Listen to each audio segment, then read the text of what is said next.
Should you start a podcast or a YouTube channel? We take a look at all the different aspects to this basically discussion you will have at this point in time if you watch this video, I guess. So we will try to cover all the different parts that are connected to it. Obviously, starting a podcast and starting a YouTube channel are just kind of simplifications of the things that are going on, because YouTube is the most dominant video platform for kind of mid-term length video, and podcast is the platform to distribute audio.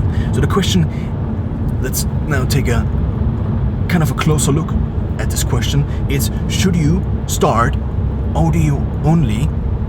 So basically, should you start sharing things audio only, or should you start sharing things by recording audio and video?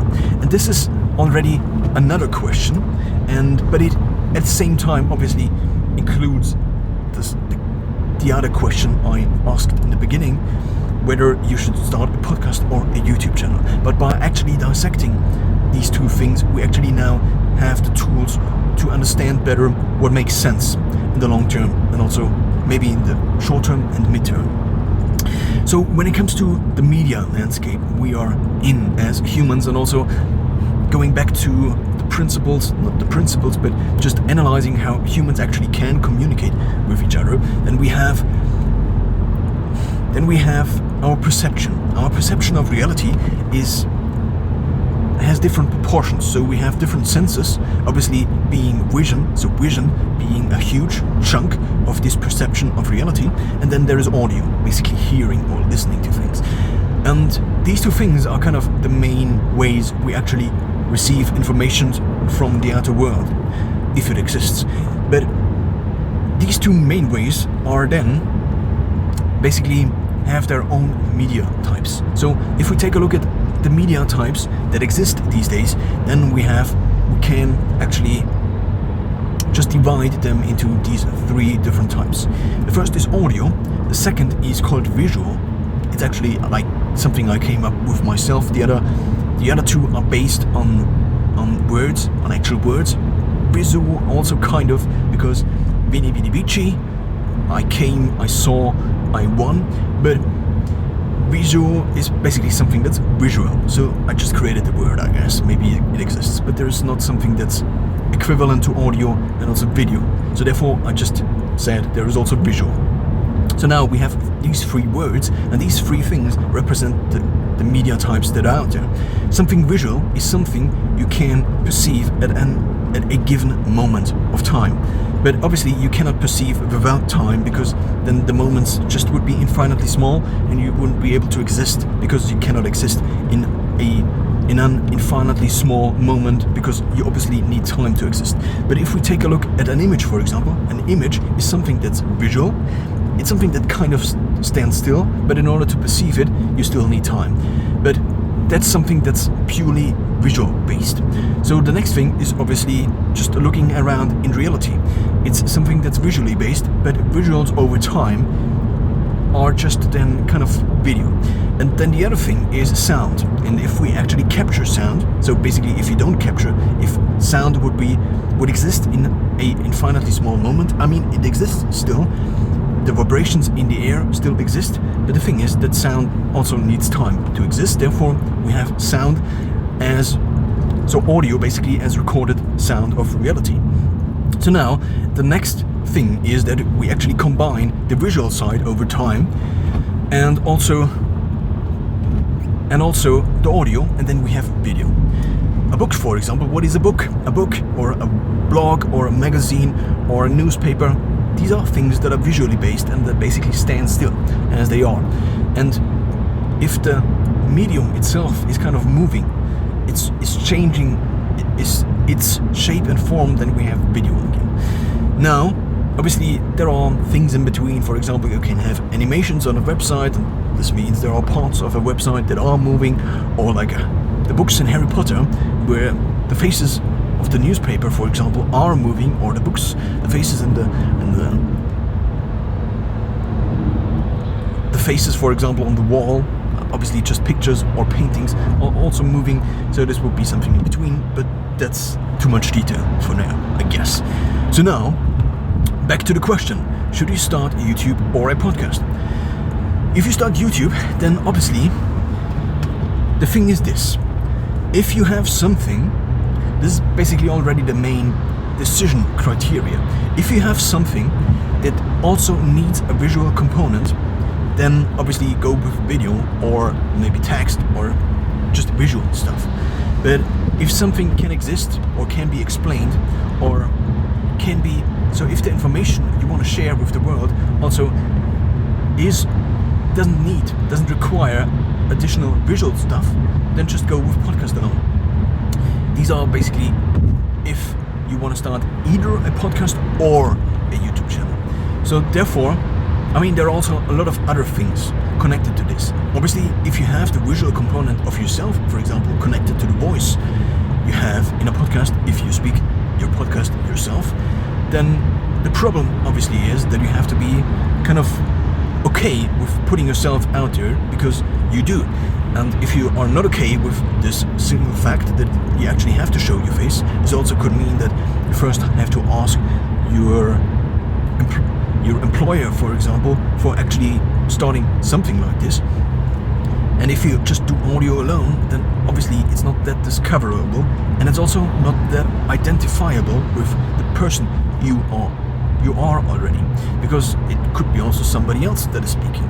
You could also speak in a different voice if this is something that concerns you. But obviously, if somebody actually wants really to find out, then he can. But this doesn't mean, so who is producing the podcast wants to find out who is actually behind this podcast or this YouTube channel. But the thing is, it's not like either something can find out everything or cannot. It's just, if you don't want to show your face, then obviously in terms of data protection and also protecting your family and personality, then it's obviously better to have something only with your voice and not showing yourself also on the screen, recorded in video format. So now, there is obviously also a solution that kind of is able to provide both channels with each medium, and this is recording video. Basically recording video where you don't have visuals, so you don't explain economics and you use different graphs, but you just instead maybe switch to explaining economics in your car, or just by talking, just by standing or sitting in front of the camera, just talking to the camera. Because if you just talk, then also for you, I mean, for example, you could also do a YouTube channel where you have visual stuff, but you just say everything in a way, you just explain everything in a voice that it doesn't require the visual stuff. So if you have a graph, and for example on a podcast that is also a YouTube channel, you would say like, oh yeah, and then it's obvious that if you compare picture 1 to picture 2, I mean the difference is huge. And in a podcast alone, in audio only, nobody knows what you're talking about. But if you then have the pictures in front of you because you're watching it as a YouTube video, then obviously it's something that's helpful. So now the thing you could obviously do is you could explain it also for the listeners. So you could say everything in a way that also enables somebody just listening to also understand everything, but obviously that requires you to pay extra attention, and this kind of is not necessary for the people who actually view the thing. So therefore it's kind of, oh yeah, does he really need to have to explain this again for all the people who are listening? It just becomes a little more complicated, but it's actually something that's kind of totally doable, I guess. The problem is just that you sometimes forget, and it's not that you, obviously if you do it perfect, you just don't forget, but it will happen, and it will happen as soon as you just record video.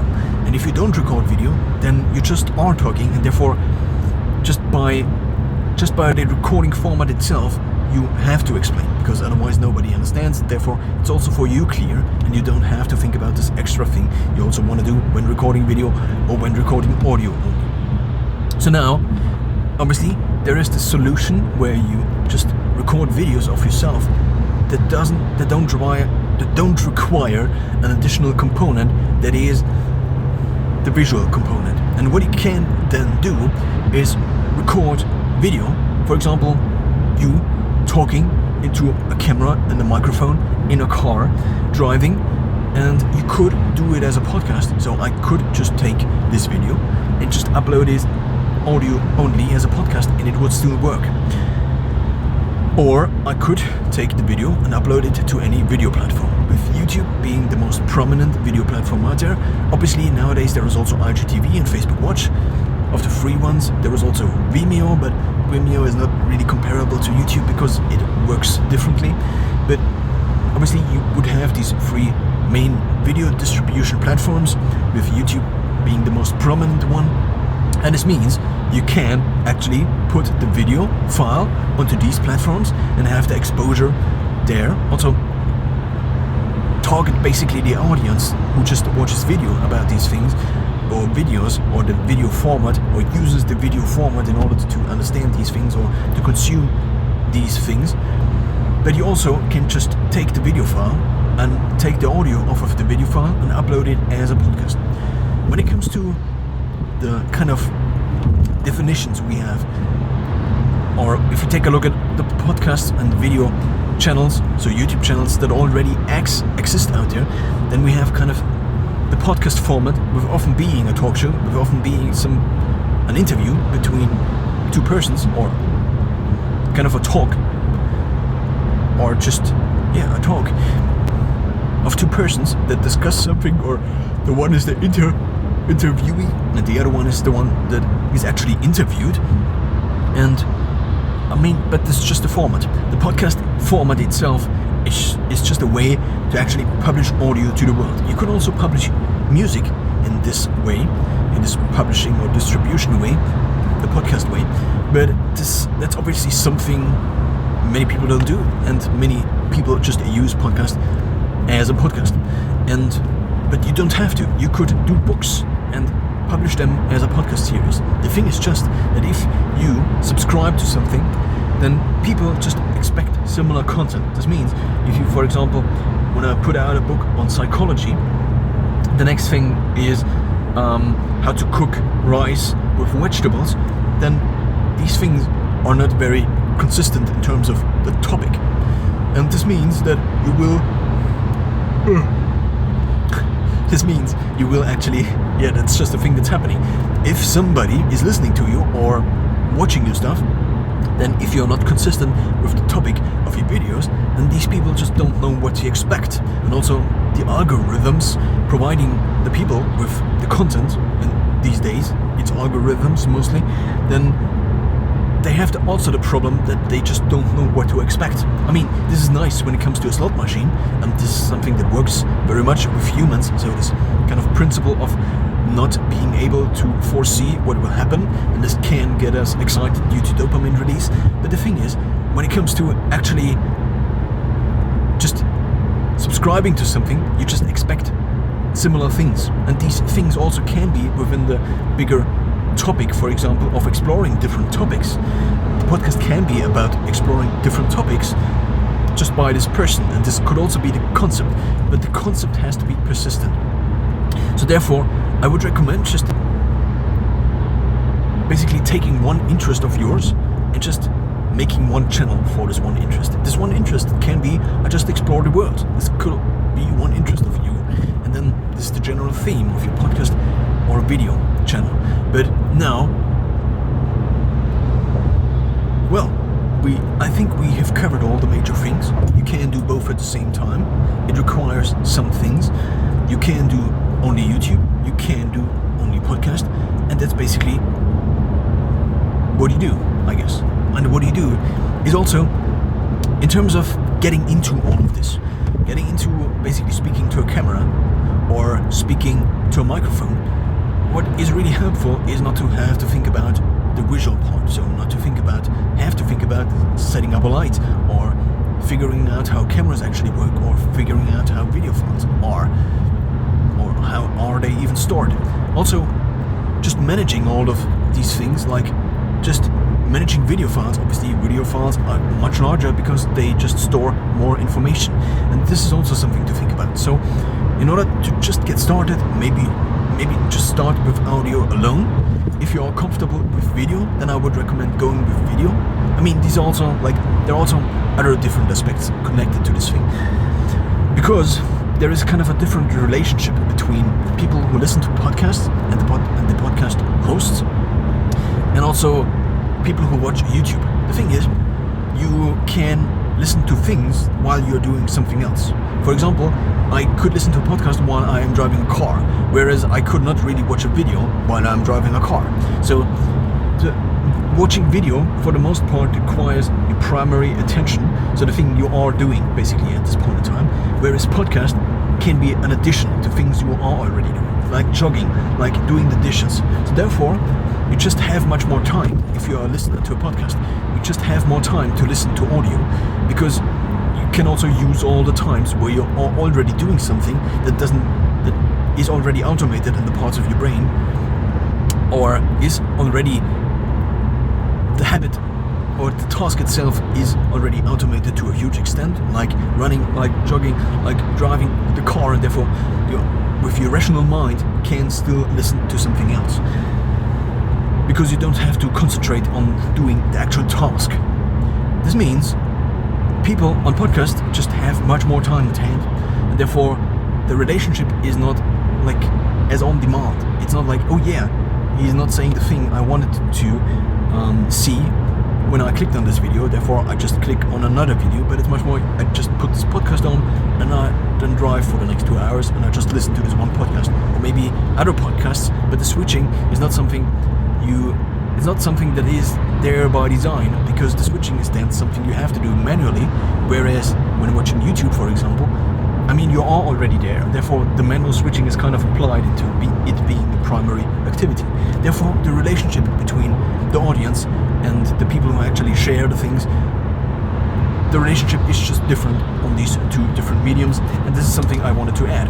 So, as a final resolution, if you just want a very easy start with not storing a huge chunk of video files, with not having to worry about how you look, how to set up a light, and all of these things, then just start with audio alone. I would recommend and just start doing a traditional podcast with no video. If you want to do video, then just start with video maybe and just do the podcast later.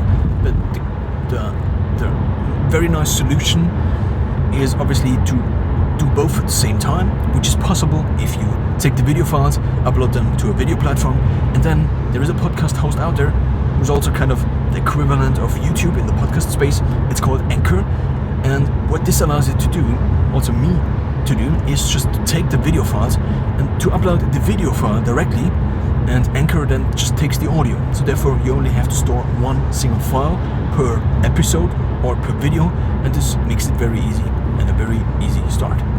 That's it. I hope you got something out of this.